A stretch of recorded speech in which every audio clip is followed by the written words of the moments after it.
Hi hello welcome to our channel. నేను మీ ప్రజ్ఞ. ఈరోజు మనతో ప్రముఖ పొలిటికల్ అనలిస్ట్ షణ్ముఖ్ గారు ఉన్నారు. ఆయన్ని అడిగి చాలా విషయాలు తెలుసుకోవాలని అనుకుంటున్నాను. సో లేట్ ఎందుకు ఆయనతో మాట్లాడేద్దాం. నమస్తే అండి. నమస్కారం అండి. అయితే ప్రజా దర్బార్లో మీటింగ్ పెట్టినప్పుడు ఎమ్మెల్యేలందరినీ లోకేష్ గారు తిట్టారంట, అంటే కోప్పడ్డారు. ఎందువల్ల అయ్యుండొచ్చు? తెలుగుదేశం పార్టీకి ఉన్నటువంటి మేజర్ స్ట్రెంగ్త్ ఏంటంటే సంస్థాగతమైనటువంటి నిర్మాణం. దేశంలో ఏ పార్టీకి లేనటువంటి సంస్థాగత నిర్మాణం ఒక తెలుగుదేశం పార్టీకి ఉందనడంలో ఎటువంటి అతిశయోక్తి లేదు.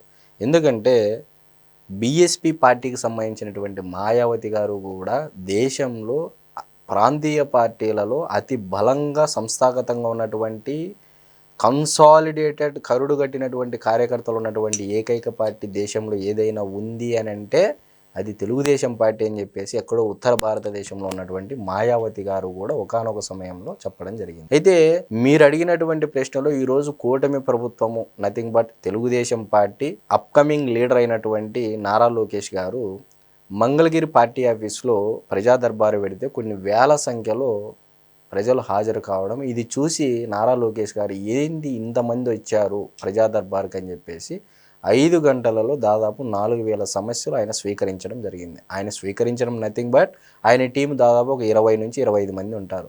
సో ఏ టీంకు ఏ వినతులు వెళ్ళాలో అది ముందుగానే డిసైడ్ అయి ఉంటుంది కాబట్టి అన్ని వినతులు స్వీకరించి ఆ టీం నుంచి అది సమస్యను ఎలా సాల్వ్ చేయాలని ఆ టీం ఫాలోఅప్ చేస్తారు. అయితే ఇంతమందిని చూసిన తర్వాత నారా లోకేష్ గారు క్షేత్రస్థాయిలో పార్టీ ఏ విధంగా ఉంది, ప్రజలు కార్యకర్తలు ఏ విధంగా పనులు అవుతున్నాయనేది అది చూసిన తర్వాత నారా లోకేష్ గారికి ప్రత్యక్షంగా అర్థం చేసుకున్నారు.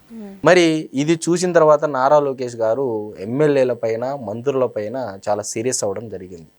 అసలు ఏం జరుగుతూ ఉంది క్షేత్రస్థాయిలో అని చెప్పేసి ఆయన ఒక మీటింగ్ పెట్టుకొని అన్నీ టేకప్ చేసిన తర్వాత ప్రతి శుక్రవారము ప్రతి ఎమ్మెల్యే ఖచ్చితంగా నియోజకవర్గంలో గ్రీవెన్స్ పెట్టాల్సినది. గ్రీవెన్స్ నథింగ్ బట్ ప్రజల సమస్యల పైన ఒక గ్రీవెన్స్ పెట్టి ఆ వినతులను స్వీకరించి ఇమ్మీడియట్గా టైం బౌండ్ పీరియడ్ పెట్టుకొని ఖచ్చితంగా ఆ వినతులని పరిష్కరించాలి అని చెప్పేసి నారా లోకేష్ గారు ఆదేశాలు జారీ చేయడం జరిగింది.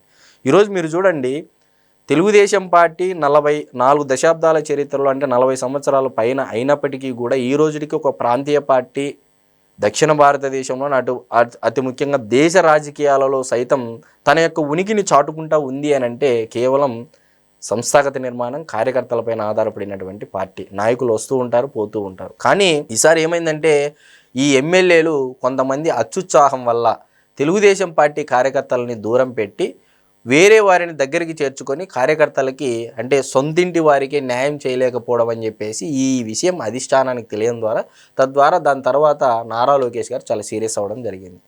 రేపటి నుంచి అంటే నథింగ్ బట్ శుక్రవారం ప్రజా దర్బారు పెట్టాలి, పెట్టినటువంటి వినతులు ఇవన్నీ మేము ట్రాకింగ్ చేస్తాము, ఏ ఎమ్మెల్యే ఎన్ని సమస్యలు పరిష్కరించాడు, ప్రజలకి నేరుగా మేము కాల్స్ చేసి కనుక్కుంటామని చెప్పేసి కూడా ఆయన సీరియస్గా వార్నింగ్ ఇవ్వడం జరిగింది. అంటే ఇప్పుడు గ్రౌండ్ లెవెల్లో ఉన్న ప్రజలకి ఎవరికి కూడా ఈ ఎమ్మెల్యేలు సరిగ్గా ఏం వర్క్స్ చేయడం లేదని అంటారా? అంటే అందువల్ల ఇన్ని సమస్యలు వచ్చాయంటారా? ఈరోజు నారా లోకేష్ గారి దగ్గరికి అంతమంది రావడం వెనక ఆంతర్యం ఏంటండి? ఈరోజు నిజంగా ఎక్కడెక్కడో ఏ ప్రాంతాల నుంచో వేరు ప్రాంతాల నుంచి వేరు జిల్లాల నుంచి మంగళగిరి పార్టీ ఆఫీస్కి వచ్చారు అంటే అర్థం ఏంటి? దాని అర్థం గ్రామ స్థాయిలో పరిష్కరించాల్సినటువంటి సమస్యలు కూడా మేబీ ఇక్కడికి టర్న్ అయ్యాయేమో, లేకపోతే మండల స్థాయిలో తీర్చేటువంటి సమస్యలు, కొలికొచ్చేటువంటి సమస్యలు అవి కూడా మంగళగిరి పార్టీ ఆఫీస్కి వచ్చాయా, లేకపోతే జిల్లా స్థాయిలో ఉన్నటువంటి సమస్యలు కూడా అక్కడ తీరక మంగళగిరి పార్టీ ఆఫీస్కి వచ్చాయా అనేది నారా లోకేష్ గారు క్షుణ్ణంగా పరిశీలించారు. అంటే ఈ ఇదిలో క్యాడర్స్కి అలానే నేతలకి వీళ్ళకి డిస్టెన్స్ పెరిగిపోయింది అని అంటున్నారా? ఇప్పుడు గ్రామ స్థాయి, మండల స్థాయి, జిల్లా స్థాయి ఉంటున్నాం. గ్రామానికి ఒక సర్పంచ్ ఉంటాడు, ఆ పార్టీకి సంబంధించినటువంటి వ్యక్తి ఉంటారు. మరి లేకపోతే తెలుగుదేశం పార్టీకి సంబంధించినటువంటి ఒక నాయకుడు ఉంటాడు. సో ఆయన చూస్తాడు గ్రామ సమస్యలు. అక్కడే తీరకపోతే మండలంకి సంబంధించి ఒక ఆయన ఉంటాడు. సో మండలం లీడర్ దగ్గరికి వస్తే అక్కడ కూడా తీరకపోతే నియోజకవర్గ ఇన్ఛార్జ్ ఉంటారు. నియోజకవర్గ ఇన్ఛార్జ్ దగ్గర కూడా పట్టించుకోకపోతే ఇప్పుడు జిల్లాకు సంబంధించినటువంటి ఒక మంత్రి ఉంటాడు, ఇన్ఛార్జ్ మంత్రి. ఆ ఇన్ఛార్జ్ మంత్రి దగ్గరికి కాకపోతే తద్వారా దాని తర్వాత అధిష్టానం అంటే మంగళగిరి పార్టీ ఆఫీస్కి రావాలి అని చెప్పేసి లోకేష్ గారు కూడా అనంతపూర్లో గుంతకల్లులో పెట్టినటువంటి ఒక ఉత్తమ కార్యకర్తల సభలో కూడా ఆయన ప్రస్తావించడం జరిగింది. అంటే దీని అర్థం ఏంటి? ఈరోజు కార్యకర్తలని వచ్చినటువంటి సమస్యలను గ్రామ మండల జిల్లా స్థాయిలో ఉన్నటువంటి లీడర్షిప్ పని చేయట్లేదు అనేది ఇక్కడ అధిష్టానం గుర్తించింది. సో వీటిపైన సీరియస్ అయింది. ఖచ్చితంగా ఎమ్మెల్యేలందరూ తెలుగుదేశం పార్టీ కార్యకర్తలకు న్యాయం చేయాల్సిందేదే. అతి ముఖ్యంగా ఒక కార్యకర్తలకే కాదు, ప్రజలు కూడా తీరకనే కదా మంగళగిరి పార్టీ ఆఫీస్కి కొన్ని వేల మంది బారులు తీరిండేది.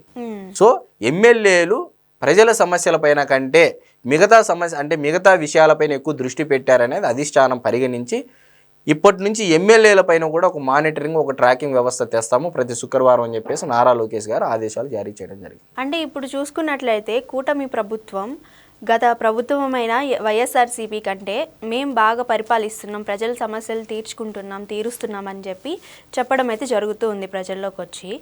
కానీ ఈ సమస్యలన్నీ ఎక్కడి నుంచి వస్తున్నాయంటారు? అంటే వాళ్ళ మెయిన్ లీడర్స్ తప్పంటారా, లేకపోతే ప్రజలకి వాళ్ళు అందించే దాంట్లో ఏమన్నా సమస్యలు ఏమన్నా ఉన్నాయంటారా? ఇప్పుడు గత ప్రభుత్వ తాలూకు సమస్యలు ఇవన్నీ. కూటమి ప్రభుత్వం ఏర్పడి 16 నెలల వ్యవధి లేదా 18 నెలలు కావస్తా ఉంది.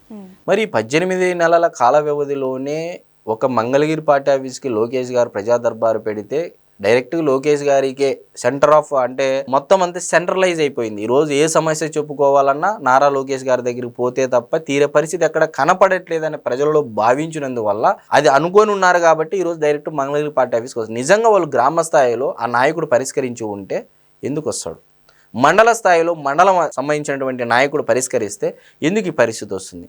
తెలుగుదేశం పార్టీకి మిగతా పార్టీలకు ఉన్నటువంటి తేడా ఏంటంటే, తెలుగుదేశం పార్టీకి ఉన్నటువంటి బలమైన సంస్థాగత నిర్మాణం వల్లే ఇప్పటికీ తెలుగుదేశం పార్టీ అటు జాతీయ రాజకీయాల్లోనూ రాష్ట్ర రాజకీయాల్లో శాసిస్తూ ఉంది, ఉనికి ఉంది అని అంటే ఈ సంస్థాగత నిర్మాణం వల్లే. సో నేనేమంటున్నానంటే ఈరోజు సెంట్రలైజ్డ్ అవ్వకూడదు తెలుగుదేశం పార్టీ. ఏ సమస్యలైనా ప్రజలు డైరెక్ట్గా చంద్రబాబు నాయుడు గారే, నారా లోకేష్ గారే అన్ని సమస్యలు పరిష్కరించారు. ఈరోజు ప్రతి ఒక్క శాఖకు ఒక మినిస్టర్ ఉన్నాడు. ఆ మినిస్టర్ ఒక్క జిల్లాకి ఇన్ఛార్జ్ మంత్రిగా చేశారు. ఇన్ఛార్జ్ మంత్రి నుంచి తర్వాత నాయకులు ఉంటారు, నియోజకవర్గానికి సంబంధించిన ఎమ్మెల్యేలు ఉంటారు, ఎంపీలు ఉంటారు, దాని తర్వాత మండల స్థాయి నాయకులు ఉంటారు, గ్రామ స్థాయి. వాళ్ళు ప్రజల సమస్యలు తీర్చడం లేదనే కదా ప్రజా దర్బార్కి ప్రజలు వచ్చి సమస్యలు చెప్పుకుంటారు. అందువల్లనే కదా నారా లోకేష్ గారు సీరియస్ అయ్యి సొంత పార్టీ ఎమ్మెల్యేలపైనే మేము పెట్టుబడులు, సంక్షేమము, కేంద్ర ప్రభుత్వం నుంచి ప్రాజెక్టు, గ్రాంట్లు, కంపెనీలు మేము ఇలా వేటకు పరిగెడతా ఉంటే ఎమ్మెల్యేలు దాదాపు 80 మంది ఎమ్మెల్యేలు కొత్త ఎమ్మెల్యేలు, అందులో కొత్త మంది కూడా మినిస్టర్లు అయినారు. ఫస్ట్ టైం ఎమ్మెల్యే అయిన వాళ్ళు మినిస్టర్లు కూడా అయినారు. ఇటువంటి వారికి ఇటువంటి బృహత్తరమైనటువంటి అవకాశం వస్తే కార్యకర్తలు ఈరోజు గాలి వదిలేస్తే రేపు పార్టీ ఎలక్షన్ మూమెంట్లలో మనం ఎంత అభివృద్ధి చేసినా, ఎంత సంక్షేమం చేసినా ఎండ్ ఆఫ్ ది డే కార్యకర్తల ఎమోషన్ అనేది రీచ్ కాలేకపోతే, అది ఏ పార్టీ అయినా సరే, not only Telugu Desam party, including a party అయినా సరే, కార్యకర్తల ఎమోషన్ని రీచ్ కాకపోతే ఖచ్చితంగా ఆ పార్టీ మనుగడ సాధించడం అనేది కష్టతరమైనటువంటి పని.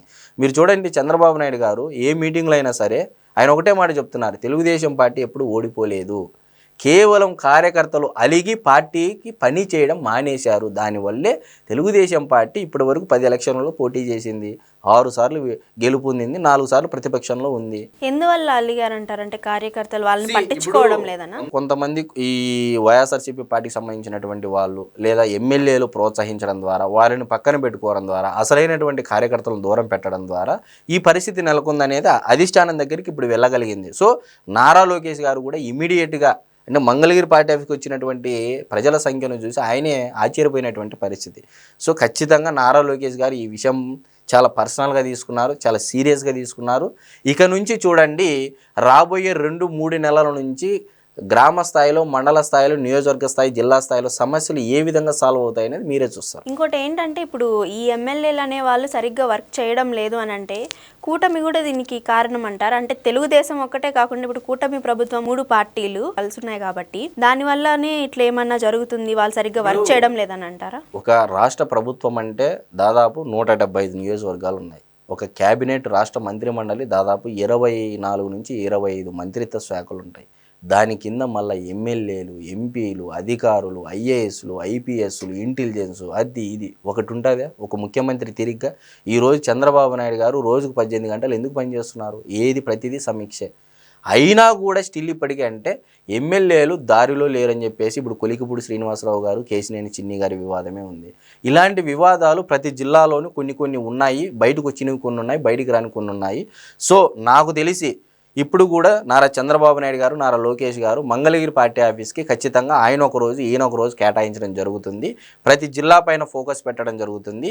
ప్రతి శుక్రవారం నియోజకవర్గాల్లో ప్రజా దర్బార్లు పెట్టాలి. గ్రీవెన్స్ మీ సమస్య మా బాధ్యత అని చెప్పేసి ప్రతి ఎమ్మెల్యే పనిచేయాల్సినటువంటి అవసరము. సో దీంట్లో ఒక్కసారిగా ఎమ్మెల్యేలు కూడా ఉలిక్కిపడ్డారు నారా లోకేష్ గారు సీరియస్ అయిందని.